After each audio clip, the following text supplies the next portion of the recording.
You know that scene in The Godfather where Michael Corleone sees a stunning woman in Italy and kind of gets mesmerized? His two Sicilian bodyguards notice it and start talking about how he's been struck by the thunderbolt and fallen in love. Well, that's not just a fictional movie thing. I actually witnessed it firsthand, though at the time I didn't understand what was happening. It happened to my wife. Unfortunately, she didn't experience that feeling when she met me. Instead, it occurred with another man 25 years after we got married, and that marked the beginning of the end for what I thought was a perfect life. But I'm getting ahead of myself. I tend to do that when I reflect on my past life and how things were supposed to unfold, even though they didn't go as planned. I should probably start from the beginning and introduce myself. I'm Alan Gregerson, though everyone calls me Greg. I'm 50 years old and I live in a small Midwestern city about a 2-hour drive from Chicago. I work as an accountant for a fairly large national company. The job can be a bit repetitive, but the pay is good, and aside from the busy months of March and April, I usually stick to a 40-hour work week without weekends. I was married up until 2 years ago. My ex-wife and I have a daughter together named Morgan. She's 25 now, married, has a child, and lives in Denver. My marriage ended in divorce after 26 years. The first 25 years of that marriage, which I mentioned before, seemed wonderful. I met Tracy at Iowa State University in Ames, Iowa during my sophomore year. She was also a sophomore, but she had moved into my dorm after spending her freshman year in a different one. I noticed her fit, athletic body lying on a towel outside the dorm, enjoying the strong August sun of Iowa. I was walking into the dorm with some friends when I caught a glimpse of her from the corner of my eye. "Hey guys, I gotta run. I'm about to go introduce myself to the future Mrs. Gregerson," I jokingly announced. Both of my friends turned their attention to Tracy, following where I was looking. "Wow," one of them said. I heard the words, but I couldn't tell you which of my friends said it. I was completely captivated by this blonde goddess lounging on a towel in a bikini by the side of the dorm. I left my friends and approached her, but when I was about 4 feet away, she propped herself up on one elbow and signaled for me to stay away with her other hand. I felt deflated until she spoke up. "Hey, dummy, you're blocking my sun." I quickly shifted about a foot to the right, allowing the sun to shine back on her. She rewarded me with a radiant smile, and at that moment, I would have done anything she asked. "Much better, dummy," she chuckled. She didn't seem bothered by a stranger approaching her. I guess when you look as attractive as she did, it's probably a common occurrence. I introduced myself, complimented her beauty, and mustered the courage to ask her out for a date next Friday. "If I say yes, will you wipe that drool off your chin?" she coyly quipped. What? Oh yes, the drool. Absolutely, it's gone now." I stammered like an awkward guy in the throes of infatuation. "Well, I can tell you're not one of those smooth talkers with a line for every situation, so sure, we can go out on Friday night." I got her phone number. We went to a small Italian restaurant in Ames that Friday evening, and as I sat there looking completely smitten, she shared every detail of her life from age 3 to the present. I think she only stopped talking because our main course was finally served. We just seemed to connect effortlessly, and within a month we were spending nearly all of our free time together. Not only was she intelligent, she was her high school's valedictorian, but she also had a playful sense of humor and a quiet self-assuredness. I thought I was a pretty decent-looking guy, not a superstar, but I was fairly athletic. Earned 7 varsity letters in high school. Smart, ranked in the top 5 of my high school class. And I could hold a meaningful conversation on a wide range of topics. While I wasn't one of those smooth-talking guys with a clever line for everything, I did have a reasonable amount of self-assurance. However, when I asked Tracy out, I knew I was aiming higher than my league. But hey, you don't get anything if you don't give it a shot, right? Tracy and I had our first sexual experience on our 6th date. Neither of us were innocents, but I hadn't been with more than a few partners up until that point, and I got the sense that Tracy was in a similar situation. Update. Tracy and I tied the knot shortly after we graduated. Finding jobs was easy for both of us. She became a 3rd-grade teacher, and I landed a job as an accountant. Our incomes were stable, we purchased a house a couple of years later, and almost a year after moving in, we welcomed our only child, a daughter named Morgan. Life was good. Our bed life, though not wildly adventurous, provided us both with plenty of satisfaction. Like many couples, the frequency of our activities did slow down a bit with time and age. However, even when Morgan left for college, we were still quite active 3 or 4 times a week. Over the years, I occasionally had moments of concern about Tracy's fidelity. But those were rare. She might mention a young teacher at her school being a bit flirty, but she never gave any indication that she reciprocated or let things go further. I figured this was just my own insecurities. I mean, I'm not blind. Tracy's still attractive, and it's only natural for others to take a second glance. But that's where it ends. I made that crystal clear to Tracy from the beginning of our exclusive relationship. She responded in kind, assuring me she felt the same way. It didn't bother me if she noticed other guys, as long as it never went beyond looking. In return, I promised the same to her. That's how things were until 3 years ago. We were at our neighbor's annual summer party 3 doors down the street in our trendy neighborhood. Scott and Wendy Harris always throw a big party at their place on the weekend after the 4th of July. Tracy and I go every year, along with most of the neighbors on our block. It's always a blast. Scott and Wendy are great hosts. There's good food and drinks. They have a big in-ground pool and a sand volleyball court. Even the people they invite from outside the neighborhood are usually nice, except for one person. But I'll get to that. The party kicks off at noon, and Tracy and I showed up around 1. I went to the bar, got a white Zinfandel for Tracy and a Michelob for myself, and we started mingling. At first we stuck together, but as conversation started flowing both inside and outside the house, we split up. It's never been a problem before. I check in with Tracy from time to see if she needed a drink refill or some snacks. Sometimes she'd come find me. We'd usually give each other a quick kiss on the lips. I was chatting with some of the guys from the neighborhood, and Tracy was across the yard talking to a group of women, when a group of outsiders arrived. There was a man with 2 women, and Scott went over to welcome them. That's when I noticed the thunderbolt hitting Tracy. I happened to glance at her after looking at the newcomers, and she had stopped talking to her friends. She was watching the new group with a look on her face that I now recognize as a mix of awe and pure attraction. I didn't fully understand the look at the time, but it was clear she was captivated, and I have to admit, my intuition started sending signals. She stared at them for about 10 seconds. Then she turned toward me, locked eyes with me, and turned beet red before returning to her friends and rejoining the conversation. Have you ever had that odd feeling that something isn't quite right with the world, but you can't quite pinpoint what's wrong? That's the feeling I got about an hour later. I felt even more uneasy when I scanned the yard and couldn't spot Tracy. I grabbed a white wine for her at the bar and started searching.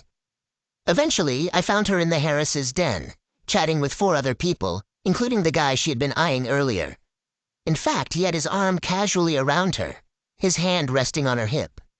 It looked a bit too cozy for my comfort, especially considering that she had apparently just met this guy. The 5 of them seemed to be having a friendly conversation. I'm pretty confident in myself, and I trust my wife completely. I didn't want to make a scene, but it seemed like this guy was getting too touchy with my wife. I approached the group from behind Tracy and her new friend, grabbing his wrist firmly to remove it from her hip. I don't think we've met yet, even though you seem way too comfortable with my wife, I said in a stern tone. He tried to pull away, but I had a tight grip on his wrist, keeping him in place. Tracy, who seemed a bit flushed before I joined them, turned even redder when she saw me. "Oh, Greg, please," she sort of squealed when she realized I was holding his wrist. "Greg, this is Charles Delane. He's a European literature teacher at the college. He started last year. He's French, and he didn't do anything inappropriate, so I left his hand where it was." The others in the group were nodding in agreement, so I let go of Charles's wrist and shook his hand firmly, maybe a bit too tightly, as I felt a few bones crunch together. Tracy then introduced me to the rest of the group, like an afterthought. "Thought you might need a refill," I said, handing her the wine glass while looking at Charles. "You're always so thoughtful, my dear husband," she replied. Charles, pronounced the French way as Charles, looked like typical Euro trash to me. I have to admit he was a decent-looking guy around 32, about 6 feet tall and 170 pounds. He had a scruffy beard and his hair was somewhere between long and needing a trim. He had a strong French accent in his English, and I couldn't help but think he might be sleeping with half of his students. After the introductions, he went back to talking about Victor Hugo or someone. Feeling like I'd made my point, I headed back outside to the yard. Tracy and Charles joined the sand volleyball game in the backyard. I was usually quite competitive in these matches, and we played a lot as the winner's court. Many people watched from the safety of the deck, and that's where my wife and Charles settled. I was focused on the game, so I couldn't pay too much attention to them. But I did notice plenty of touching, smiling, and even a few blushes from Tracy. Every so often, I'd wave to her and she'd wave back. My team had been winning several games and still had control of the court an hour later when I realized that Tracy and Charles weren't in their seats anymore. I looked around the bar and grill area, but they weren't there either. My gut feeling was really strong, so I asked one of the other guys to take my place, joking that my 47-year-old legs were tired, and I needed a beer badly. They teased me about being an old man as I left the sand. To keep up appearances, I headed to the bar and grabbed another Michelob. I wandered around the yard for a bit, and then went into the house.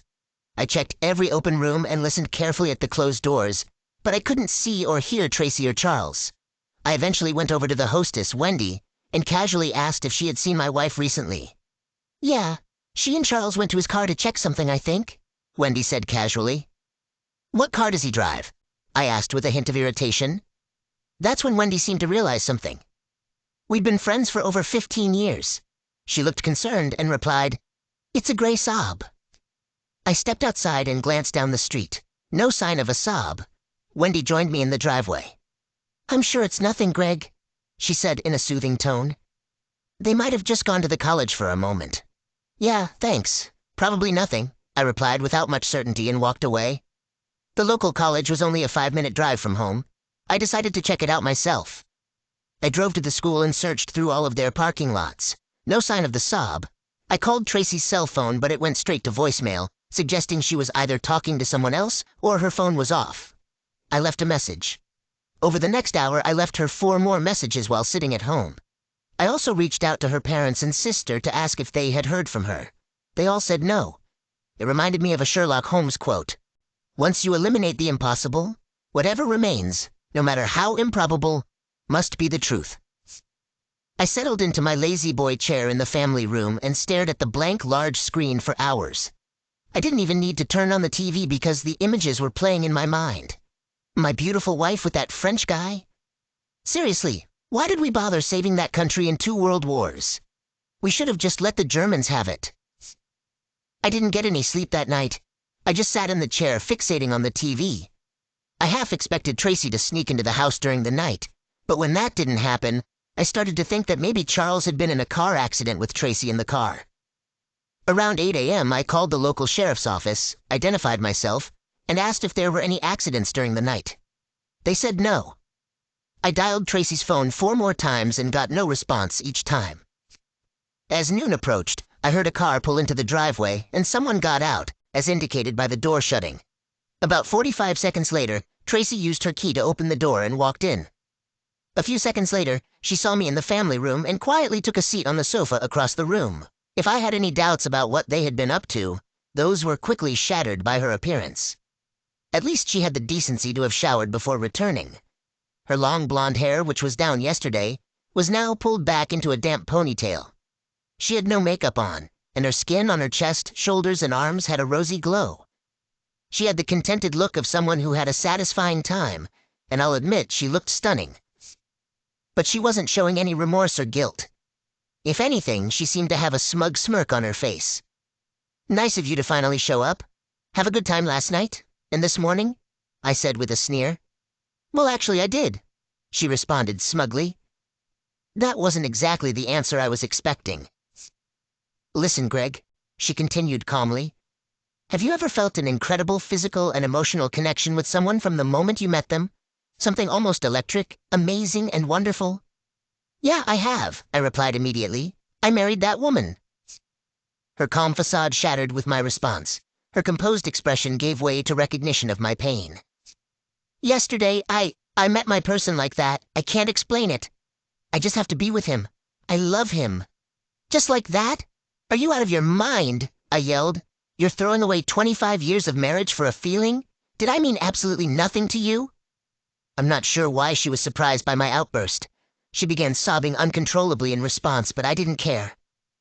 "I do love you, Greg," she finally choked out. "Our time together has been wonderful. But this connection I feel now is unlike anything I've ever experienced. I love you, but I'm in love with him. It's amazing." "Amazing, huh?" Well, take some time to appreciate that, and then maybe we can celebrate with a party. I spat at her. So are you planning to file for divorce, or should I? I continued. Either way, it'll be an even split, and we can sell the house and divide that money too. I was the one getting frustrated now. What? I complained. That's not how this works.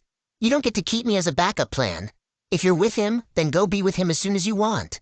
As far as I'm concerned, we were over when you got together with him the first time yesterday.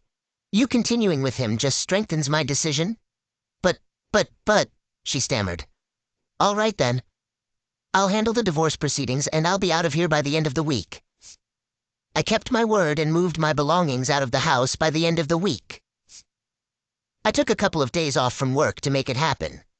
One evening while I was loading my pickup truck, Scott and Wendy Harris walked down the street and apologized for inviting Charles to their party. I stopped them politely, explaining that they couldn't have known Tracy would react this way. Still, we feel responsible, Wendy said, looking down. My attorney drafted the divorce papers, and Tracy was served within a month. It seemed she thought I'd drag my feet, so my lawyer told me the process server reported she was furious when she received the papers. That probably explains why she showed up at my new apartment 2 days later, ringing the doorbell and barging in when I answered. "How could you do this if you really love me?" she shouted as she entered my place. At first I was taken aback, but anger quickly took over. "Are you seriously not getting it?" I yelled back. "You're with another guy. What did you expect me to do? Maybe I love you, but—" "And if things don't work out with him, what am I supposed to do then? Just wait for you to come back? Give me some time. If this doesn't pan out, I'll come back to you and be the perfect wife. We can still have a future together." "You're not seeing reality," I retorted. "I'm not giving you permission to have your affair and then come back if it doesn't work out. And if he's truly your dream guy, why wouldn't it work out?" Charles is in the process of divorcing his wife, and they're sorting out financial matters," she started. "In other words, he might be Mr. Right for you, but the feeling might not be mutual," I questioned. More stumbling over her words followed before I finally told her to leave my apartment if she wanted to continue her affair, or I'd kick her out. Tracy and her lawyer did whatever they could to slow down the divorce proceedings. Meanwhile, Mr. Wonderful moved into my former house, effectively taking my place. Update 1. 4 months later, I'm leaving Chez Michel's with a colleague after a business dinner, and I see a familiar face, actually 2, approaching the door. It was Charles and a visibly pregnant Tracy. She seemed to be about 3 months pregnant. I stopped in my tracks, staring and blocking their way into the restaurant. "Oh my God," I muttered quietly. My colleague had also halted, looking quite puzzled as the 4 of us stood face to face. "Serge, meet my wife, for a little while longer, and her boyfriend Charles Delane," I introduced with a touch of sarcasm. Serge had the awkward duty of remaining polite in this uncomfortable situation. I thought he handled it as well as possible. He stammered. "She's pregnant. Is it yours?" "That's definitely his," I replied cheerfully. "You're such a jerk, Greg. You know that?" she retorted as she and Charles passed us and entered the restaurant. Later, Wendy Harris informed me that Tracy was indeed 3 months pregnant. It turned out Charles was such a wonderful guy that Tracy wanted to have his child and went off birth control. "Best of luck with that," I told Wendy. The divorce was eventually finalized a few months later, and 2 months after that, Tracy gave birth to a son. Of course, they named him Charles Jr., because when you're so amazing, what better way to express it than by naming another person after yourself? Our daughter Morgan wasn't exactly pleased with Tracy's choice to have another child at this stage of life, especially since her parents weren't together, and I wasn't the father. I'll admit I felt proud of Morgan for taking my side in this messy situation. Though I knew she had the baby, I hadn't spoken to Tracy or seen her since that encounter at the restaurant many months back. I knew it was bound to happen eventually, given we both lived in the same town. However, I have to confess I was quite surprised the first time I laid eyes on Tracy after she had given birth. The added weight didn't suit her well, and it appeared the whole experience had taken a toll on her 49-year-old body. I almost walked right past the woman who seemed like a grandmother pushing a stroller with a 1-year-old boy inside at the local mall. "Come on, Greg. There's no need to be rude," a voice I recognized all too well said as I hurried past them on a Saturday afternoon. I abruptly halted, and despite my attempt not to, I did a slow double-take at the woman and the baby. Oh no, This was Tracy and her son. "Hey there, stranger," I managed to say as I gathered my thoughts. "Hey yourself," she replied. The baby was undeniably cute. He had Tracy's hair and eye color but bore his father's slightly darker complexion.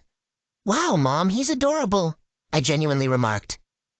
Tracy blushed slightly and graciously thanked me. "I haven't seen you in a while and, well, pushing a stroller," I added, attempting to apologize for not recognizing her immediately. Although she visibly flinched at my apology, she chose to let it slide without comment. While I found her incredibly attractive after Morgan's birth many years ago, she was over 20 years older now. And since this baby wasn't mine, I suppose my hormones were quite under control.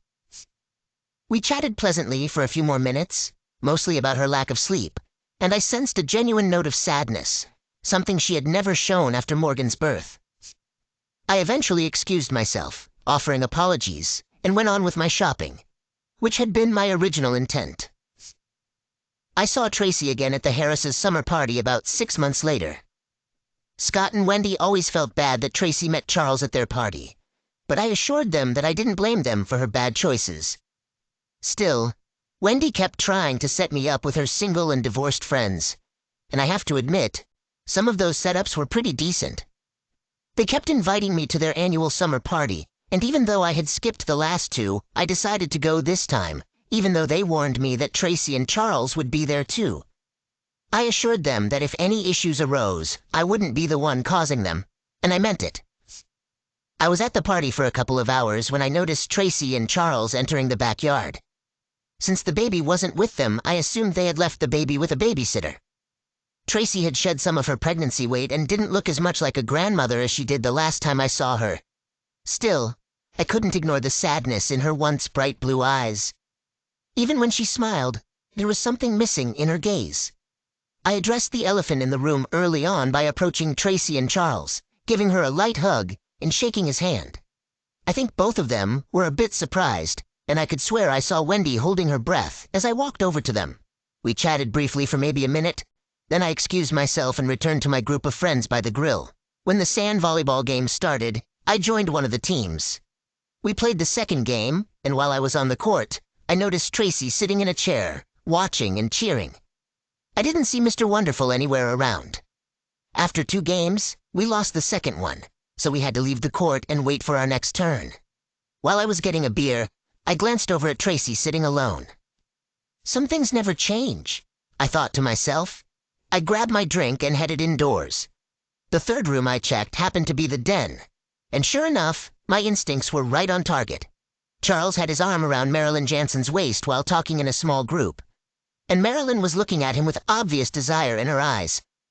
Marilyn used to live down the street from me, and she was undoubtedly married. I should have just kept to myself, I thought. If this is what I suspect, he's going to hook up with this woman tonight and cheat on Tracy. If I don't say anything, I'm in the wrong. If I do tell her, there's going to be trouble, and I'll still be in the wrong. A true friend would talk to her, but I wasn't a true friend. I was her ex-husband. Why should I even be responsible for this? But then fate intervened and made the decision for me. Marilyn's husband, Troy, was on my sand volleyball team, and apparently followed me inside to discuss some strategy. He saw the same thing I did. Charles with his arm around his wife and her looking at Charles like he's the best thing since sliced bread. "You jerk! Get your hands off my wife!" he yelled at Charles as he lunged towards them. I started to step in to prevent a fight, but then common sense prevailed, and I let my volleyball teammate rush past me. Before Charles could pull away from Troy's wife, Troy had grabbed Charles's arm. They returned about 10 minutes later with 2 police officers. The cops took statements from everyone present in the room at the time, just in case Charles wanted to press charges against Troy Jansen. The older officer, Sergeant Jim Hill, seemed to be around my age. The younger officer was Officer Kathleen McDonald, who appeared to be in her 40s and every bit as Irish as her name suggested, with her freckles, green eyes, and long red hair. I made sure to go over to Officer McDonald's side so I could give my statement to her.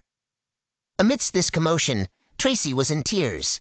Officer McDonald noticed Tracy waiting for me and questioned me next.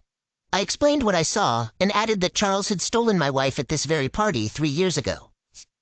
She seemed surprised by my remark.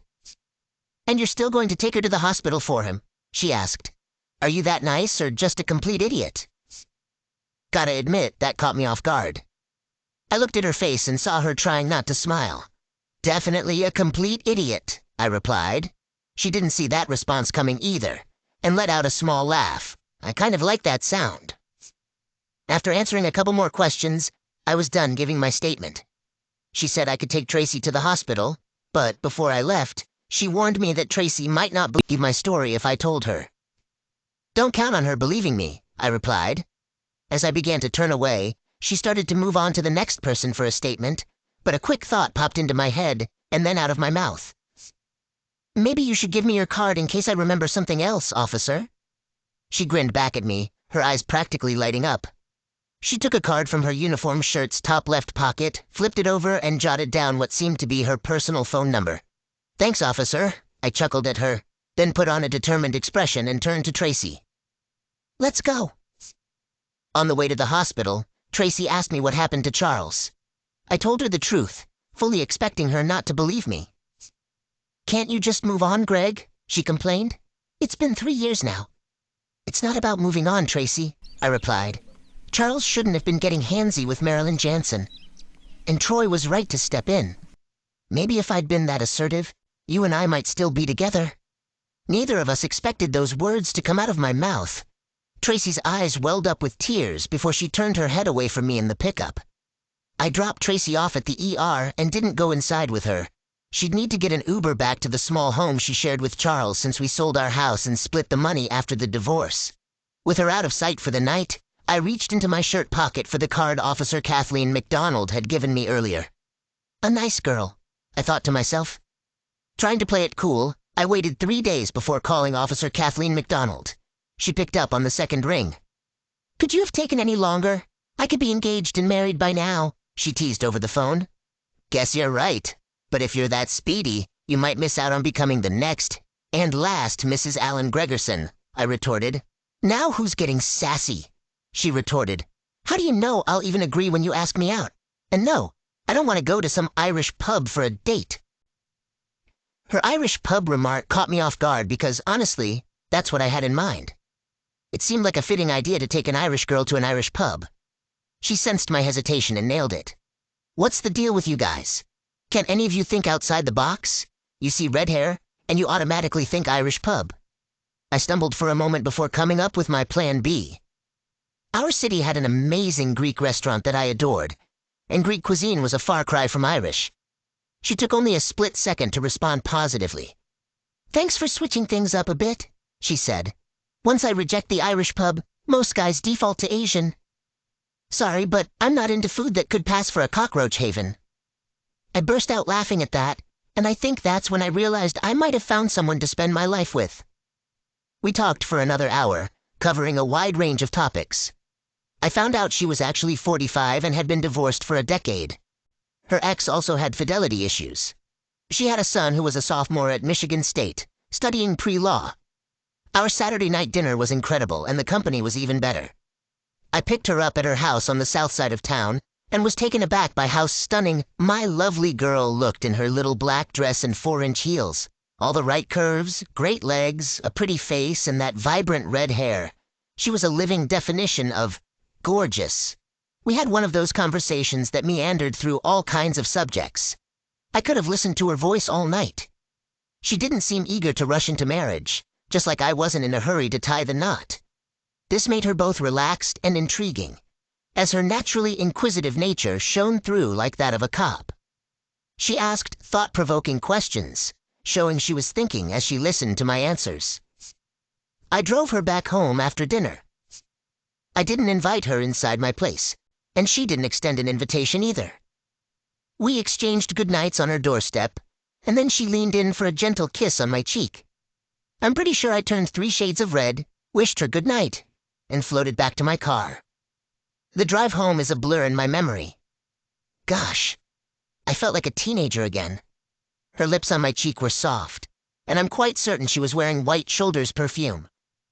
She called me up on Sunday morning, asking if I wanted to join her for bagels and lox at her place.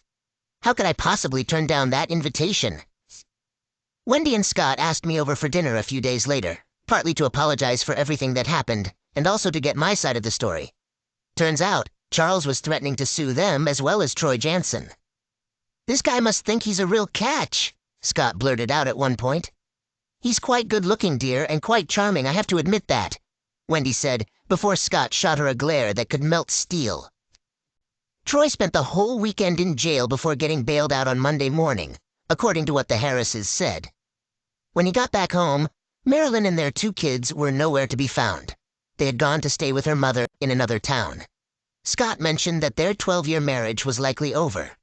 "Well, pass along my number to Troy and let him know that I, more than anyone, understand what he's dealing with. I'll be there if he wants someone to talk to. And I've got his back when this goes to court." "We'll let him know, and I'm sure he'll appreciate that," Scott Harris said. "By the way, this was our last summer fling. I can't handle this kind of drama." As Scott spoke, Wendy's gaze was fixed on her plate of peas. "I got the sense that things weren't going so well in Harrisland since the party." Update. A few months later, when 47-year-old Wendy started showing a baby bump in public, my suspicions were confirmed. I didn't need to guess who the likely father was because Scott himself called me to spill the beans. "Can you believe this?" he practically shouted into the phone when I answered. "That jerk got my wife pregnant. She's been having an affair with that guy since last year's party." Scott told me he had no clue until Wendy started getting sick every other morning, just like she did when she was pregnant with their 2 kids years ago. When Scott confronted her about it, she confessed that she and Charles had been having an affair for over a year, though most of the time they used protection. They ran out of it during a long weekend when they both managed to sneak away from home and stay at a motel. They thought a few times without protection wouldn't hurt. Then Scott asked me for the name of my attorney. "Can I at least get a friends and family discount?" he joked in a dry tone. Charles and Wendy had apparently moved into an apartment near the campus, leaving Tracy and her son on their own, according to Scott. "Not my issue," I replied. But I hadn't taken the female perspective into account. While I was having lunch at a nearby McDonald's, she came up to my table, holding her son's hand.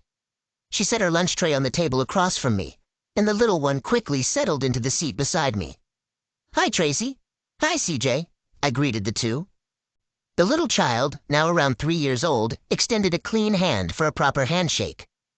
I was impressed by how mature he was trying to be, so I shook his tiny hand firmly with mine. "Hi there, sir," he greeted me in his most serious voice. "Hello, Greg," Tracy added. "He's growing up fast," I remarked to Tracy, glancing at her son. "You might end up with a tall one on your hands in the future." I could tell by Tracy's expression that she appreciated my attempt to be civil. However, there was something bothering her that was clear from her face, and if she didn't address it soon, it seemed like she might burst. "Go ahead and ask me," I encouraged her gently, watching her son unwrap a cheeseburger. "Did you ever truly love me as much as you claim?" She began softly. "Because if you did, then why didn't you fight for me like Troy did for Marilyn? Why didn't you ask me to come back, like someone who genuinely loved me would have? Why haven't you visited my house to check on us, or even invited us over for an evening?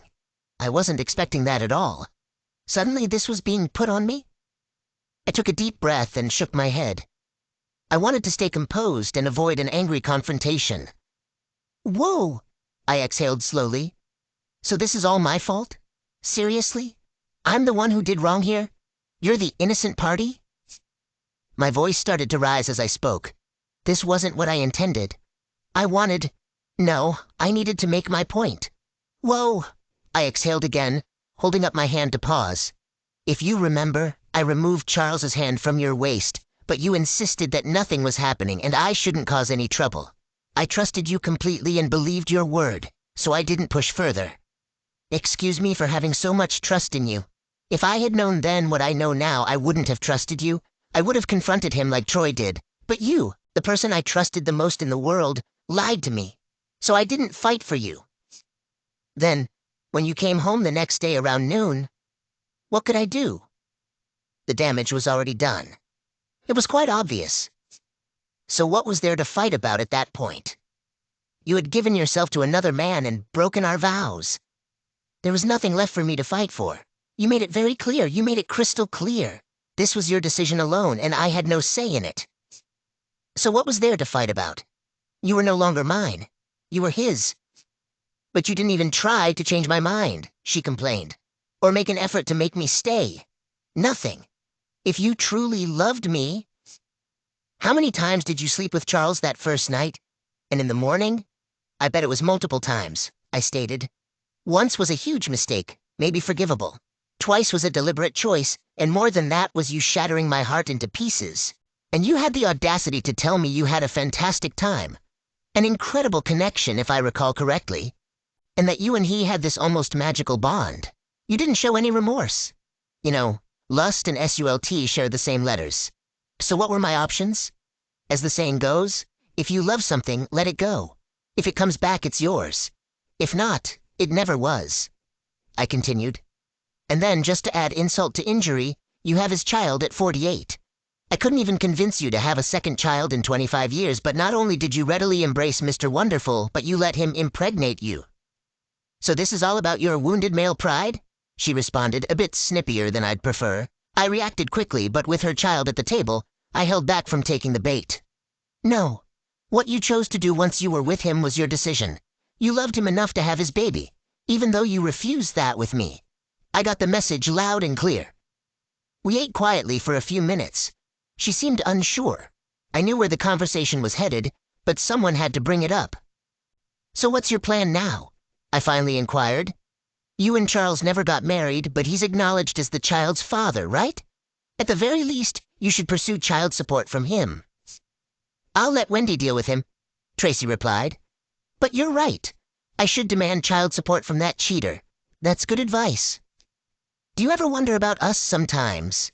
She added. What might have been? Honestly, no, I replied in a hushed tone.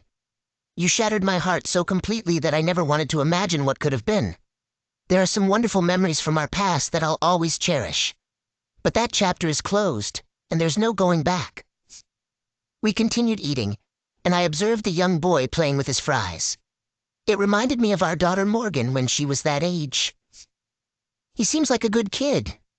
I'm glad something positive came out of that relationship, I remarked. Even though we started with that intense connection, in the end we never truly bonded the way you and I did. Our early days were passionate, I won't deny that, but we never grew together as a couple. Love couldn't replace the initial desire when that passion faded. It seemed to dawn on her at that moment, an epiphany of sorts. She shook her head with a tinge of sadness, tears forming in her eyes. She traded the warmth and security of love for the fleeting spark of lust.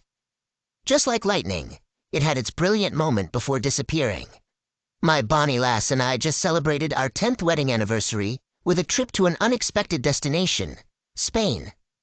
I jokingly suggested a visit to her homeland, but after playfully hitting me hard enough to leave a mark, she opted for a warmer and spicier location. Our relationship can be described as warmer and spicier too.